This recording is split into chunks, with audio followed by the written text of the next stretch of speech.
Hello, and welcome to one of the most important presentations that I'll do about ableism. It's part of our foundations module.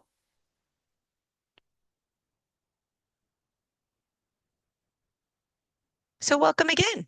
I hope you have enjoyed your experience thus far. So foundations.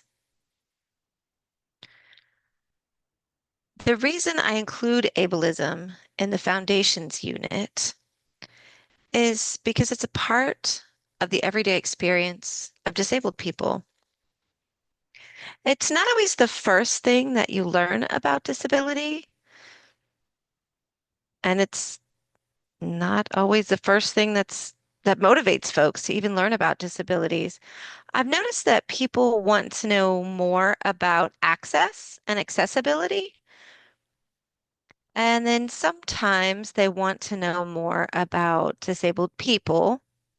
Maybe they have someone within their life, their family, or they themselves have a disability. But then that middle ground is sort of where we find ableism. It's typically more of an academic part of life. It's sort of missing from how we talk about disability and the experience of being disabled. It's more of an academic language sort of thing. And so I want to talk a little more in depth about that today.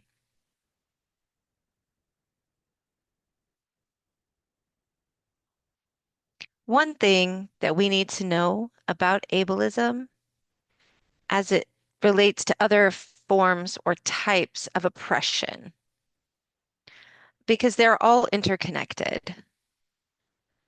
If I have an attitude or a belief that people or a group of people are not equal to another group, that directly relates to ableism. It's all connected. And I'll show you why. This is the working definition, my definition of ableism that I created, and I've been using this over the years. It captures the real essence of ableism, and I want people to have this in the front of their minds as we proceed. Two things, attitudes and behaviors. Those two support the idea that people with disabilities are inferior to people without disabilities. So again, those two things, attitudes and behaviors, are really important because you don't always see it so readily. It's not always readily available. It's not observable always, but you can feel it. It's felt. And so you'll know if you experience the attitude of ableism, it's something that you can feel something's off, something doesn't feel quite right, or you think, why? I feel like somebody's judging me. What is this? That's often what's coming through. Disability sometimes can be scary, or people have a preconceived notion about people with disabilities, that they're somehow not functioning or not able. All the things we talk about when we talk about disability and what we've done before in class and how we've discussed it. People then apply that understanding to expectations and how they feel about disabled people in general. And they go ahead and apply that fear, and then the judgment is also kind of applied on top of that. And so it's really prevalent through actions, attitudes, behaviors. All of that shows up, and it's not always so obvious, but it is there. And sometimes it's just a little more subtle.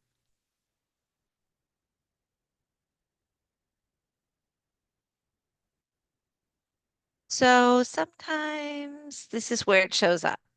It's literally in our everyday speech, in our language that we use. Some of these are old. You could see them on Instagram, though. Sometimes I've seen this, and this might kind of jog something for you. It certainly does for me in terms of how the slurs that we just sort of incorporate into our language really represent an ableist attitude. So if you say someone is stupid, crazy, blind, or deaf, with that perspective of, negativity and that negative connotation, even if it's used as a joke or it's meant to be that someone is less than, that's where you find the ableism running underneath. So, one example that I use is when I think I may have told you this story in another video, but it applies here as well. So, I'll just bring it up as a reminder. So, one time I was in an airport and I was up in Dallas at DFW back in the day with old school paper tickets. All right. There was a very lengthy line and we were waiting to get to the plane. So we were waiting to board. Tight quarters, everybody's just kind of lined up against each other. And someone bumped into me, just a young guy. And he bumped into me. And at the same time, his paper ticket fell out and fell to the ground. And he didn't realize that that had happened. And so I was standing on the ticket after being bumped. And so I said, "Hey, hey, your ticket." And then I said it again. I spoke it, "Hey, hey, buddy, your ticket." I said it aloud. And then finally I was frustrated. I was like, "Are you deaf?" Well, turns out he was deaf. Yeah. Uh-huh. He's deaf. And so I tapped him on his shoulder. He immediately spun around and I saw his hearing aid. So I did it. I was like, oh, wow, even I did it. That was me. Listen, y'all, I also have hearing loss. As you know, I wear hearing aids.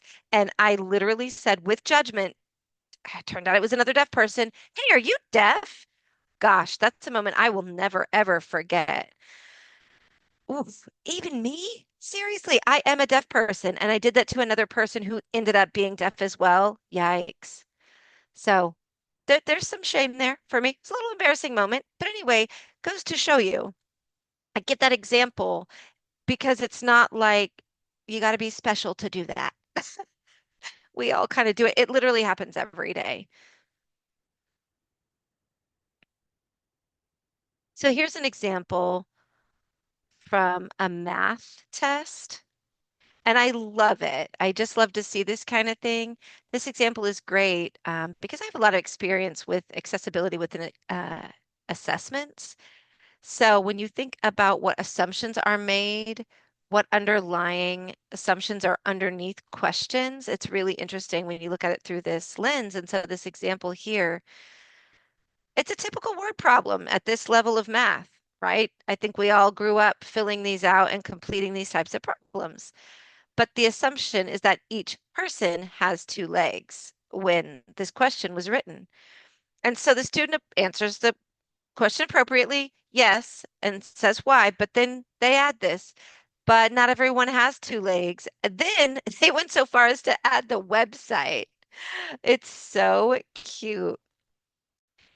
The Wounded Warrior Project.org is what they added. So that's just an awesome example. I mean, how perfect and how brave of this young student. But it also goes to show those assumptions of ableism often just getting there and how they get to our lives. And they're just it's the undercurrent running under a lot of things. But it's an assumption, and that's another example. Bingo. I imagine y'all know how to play this game. So things that people say about or to disabled people. This basically shows, again, assumptions about disabilities and negative or minimizing. And here you can see some examples of minimization running through it. For example, "Oh, you don't look disabled." What? Like disability has a look? What? And then here's another one. "Well, have you tried yoga?" As if this is a new brilliant recommendation that can just solve everything and fix whatever disability might be there. You can see a lot of different examples here on the bingo card, things that people say that really, I don't know, they don't represent an authentic understanding or any actual curiosity. It's really just that their assumptions are in the forefront about what they actually think about disabled people.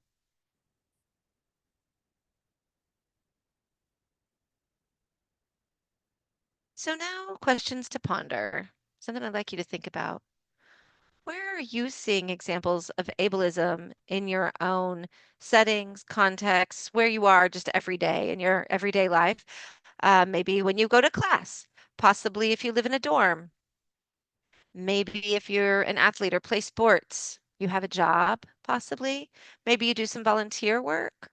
Any of those places and spaces, what kind of everyday examples do you see as you journey through the world of ableism? So just think about that and jot some down for me if you would, or take notes on your phone. Do as you like. Just take, let's say, just take a moment to kind of think about that and make some notes.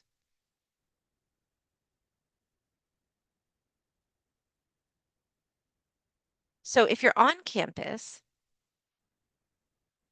you'll often see examples of how old the campus is. I mean, UT is an old institution, old campus. So there's challenges to accessing buildings because it was not built with disabled people in mind. The campus just wasn't. Think about physical accessibility as you walk around campus and then technological accessibility, mental health accessibility. If you notice something, where are you seeing some areas of improvement? Think about the space and how it functions. I remember there was one time that I went to RLM, to that building over on campus. I'm not sure if you're familiar. But anyway, all of the chairs were connected to the floor. They were like bolted down. You couldn't move the chairs at all. And they were teeny tiny seats and a teeny tiny desk, like little small spaces. I felt almost like I was in kindergarten again. Just small spaces, and you couldn't move anything. So if someone wanted to move a chair for visual access or to make like a horseshoe arrangement for discussion, or if someone were in a wheelchair, it was an impossibility in that particular classroom in that building. So it really forces people to sit in straight rows, regardless of what they need. They have to be only attending to the front of the room. And I remember thinking about that room and thinking, gosh, at that time it was 2005. I'm like, still, we don't have any flexible spaces in this classroom. And I know they're doing a lot of renovations now and they're really trying to improve access on campus. Absolutely. But it's just one example that I had that it occurred to me in a space on campus that was not flexible nor accessible. And so it's just something for us to be thinking about. Another example is if you see a video, let's say in the Student Services Center, for example, you know how they have those scrolling videos that play on? Are they captioned? Something to notice. And if it is captioned, is it accurate? Is it edited well for access? Or is the spelling way off? What are we noticing? Anyway, there are a lot of different things. I remember another example now. I was watching Instagram. I was watching a video, but it was the president making an announcement. No captions, no image descriptions. And so um, and it was the president of the college. And I went to the social media person. I said, "Hey, could we add some captions? I'd love for the president's address to be accessible." They're like, "Oh, hey, we didn't think of that." I was speaking to someone at the University of Texas. I mean, how many students do we have and staff, faculty on campus? I mean, I'm not the only one who wants access to videos, especially one done by the president. Anyway, there are a million examples. These are just a handful. I just want to know kind of what you're noticing and pull that to the forefront of your mind to have you start observing such things.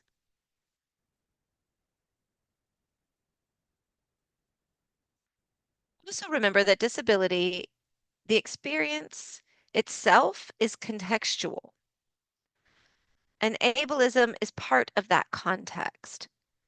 If ableism is high within a particular setting, or context, then the experience of disability becomes even more difficult.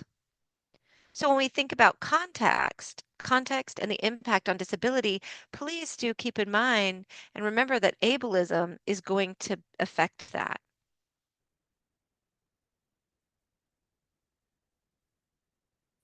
I like this image that's up on the screen of the scales. It's an old-fashioned scale with an orange string tied to one end, dipping down lower, so it offsets the scale. It's no longer balanced. And so that reminds me of ableism, the orange string specifically, of how the scales were balanced or could be, but then with ableism, the scale gets dragged down in an offset way. So support and equity and all of us fighting harder to achieve equitability, it all gets thrown out of whack and interrupted by the action or attitude of ableism. If we really want to promote equity for disabled people, we have got to approach the problem of ableism and solve it because it's a hidden piece, but it's a really strong piece as evidenced by this depiction here on the screen. So directly related to ableism is accessibility. I'm going to talk about this now because most of the time when people want accessibility, uh, I ask them to take a step back and really talk about ableism. So today we've talked about that, and now I feel like it's a good time to focus on accessibility and the outcomes of the different levels that we experience of ableism and how that impacts accessibility. Again, I've got the definition on the slide. I've thought about this definition over the years, and this one is mine. This is the working definition that I use about accessibility. And how I have it written here is accessibility is the opportunity to engage with people, ideas, and self in an authentic and organic manner. So each word there is important because they represent the type of all the things we've been thinking about for a while. So, for example, opportunity, the word opportunity is there. It's not a guarantee. It's not guaranteed. None of this is. A person still needs to do the work. It is just that it's an opportunity. They have to show up, they have to participate, they have to do the work to get the opportunity to do XYZ. And the most important part about accessibility is the opportunity to access the thing or get a way through to that information, the job, the school, the class, what have you. And so that is the first thing is opportunity. And then secondly, I've got listed there is the word engage, which is the opposite of being passive. It's active, it's engaging, it's behaving, it's getting in there, digging in, and doing some type of work, being present as a person, not just receiving, but also giving, because engaging is a two-way street. It goes both ways. So to be actively participating. The third piece, people, ideas, and self. People is about relationships. So important. Then, of course, ideas is about learning, working, going to work, going to school. And then self is the most important relationship we have of our entire life is the one with ourselves. And so that relationship also speaks to mental health, self-esteem, everything included there. So those three pieces are really hard to achieve if there are a host of barriers in the way and things are not accessible. It's really difficult. And so that's why I added after that authentic. So, and it's just we're not all over the place and jumping through a whole bunch of hoops. It's so much energy that is required for that to happen. And the reason I put organic is we're human. We're human. So it's important that we are able to access things in natural, organic ways. Again, it goes back to energy and energy levels if it's inorganic and not authentic. It's something referred to as disability tax, and it's the concept, the idea of all of that energy that's exerted. So those three reminders on the right, I've got those listed out. One, access is not the burden of the disabled. It's just not. It should not be on the disabled person. Everyone needs to be involved in the company, the laws, the community, the educational setting. Everyone needs to pitch in and participate, not just the person who's disabled.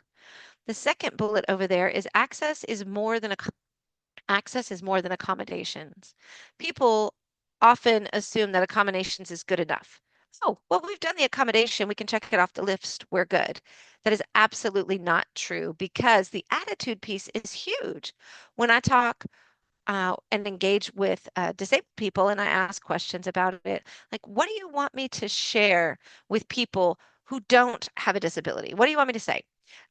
I mean, 9 times out of 10, if not 10 out of 10, they say accommodations are necessary. Yes. However, it's the attitude that's got to be improved.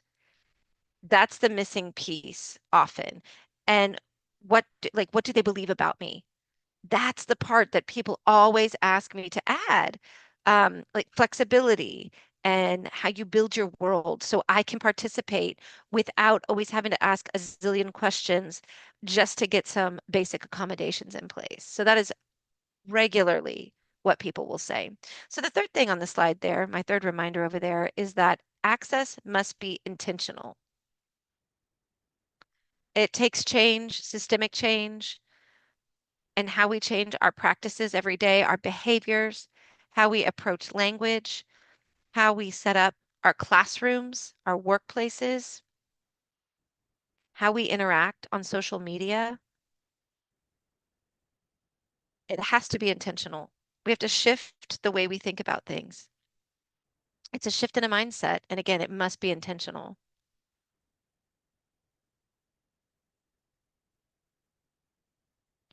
So we've been through a lot of things today. And here's the question. What does it take to support disabled people? We've got that on screen now too. First and foremost, awareness of ableism. You know it's there, it's right up there. If it's obvious, or whether it might be subtle, but it's important that you acknowledge it and kind of think through what is happening and what will happen should this continue. Think about your language and how you use language. Next is empathy and respect for disabled people. And then the last thing I have here is just practice. Practice it. Access is not a once and done type of situation. It takes practice. And that's okay. It's okay to practice. You got to practice. Heck, I still have to practice every day. So it takes time, it takes energy, effort, exposure, and again, practice. So it's just what we need to happen in order to effectively support people with disabilities. All right. Now we've got some challenges. Many people are doers. It's hard to stop and think about attitudes and pause and get, focus on your mindset. And we'd rather get after it and check off our list and get things done instead of pausing to take a look. It's not always possible to do these things as a checklist. Think about your beliefs. That's not a checklist. So that requires effort and pause. And then specifically, and when you specifically relate it to disability, it takes a moment, it takes time. The other thing that can be kind of awkward and we're not comfortable with awkward, right? Like I don't know what to do. I don't know what to say. So many people will say, Stephanie, like what do I do? What do I say? Uh, just tell me what to say. Just tell me what to say. I'll say it. And I'm like, it's okay. Just give it a shot. Give it a go. Ask people. Ask the question. Ask people with disabilities. Don't stay quiet and say nothing because when we say nothing, nothing gets better, nothing improves. When we think about campus specifically, often we'll see an emphasis on cost. How much does it cost in terms of accommodations and accessibility? That's a really hard one for a person getting that message when they ask for an accommodation or like, hey, I need this for XYZ to be accessible. And the first question they get back is, well, how much does it cost? I strongly suggest we don't start there. If you're a part of a group or a student group, for example, maybe if you get a request for accessibility support, think about how to respond without emphasizing the cost. Think about problem solving without diminishing the person as a person and prioritizing money over people. The second thing is, let's say you get any type of participant or a disabled person who wants to be a part of your organization, ask them for some feedback and ideas. You brainstorm together, have them be in a leadership position in this space, and make sure that they're welcome to fully participate in the entirety of your organization, not just parts and pieces. And also, when you think about who's involved in your organization and those different perspectives, also remember to include disability. It's so important because if we remember one out of every four people has a disability, we got to make sure that those folks are represented in the decision-making process, in the planning, for events, for how your group functions regularly. And I know that students don't you always feel you may not always feel like you have influence, or it doesn't mean you can make this big decision, or you're not running things. I understand. But you are leaders in your own community. That is true. So you do have leadership capacity and responsibilities, opportunities when you can include disabled people. And it's an awesome learning experience. So just think about that for your futures. You will be leading system change.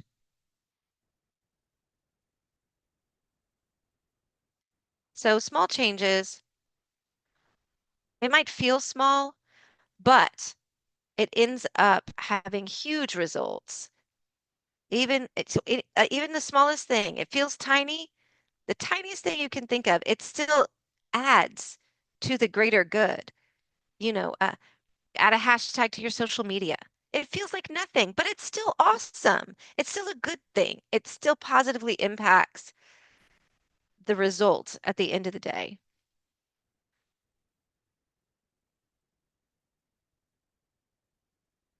All right. Well, thank you. Thanks so much for your attention to the presentation today. It was a lot of deep thinking, a lot of information, but super duper important. So if you want to watch it again, you're welcome to. I'll see you online. Take care.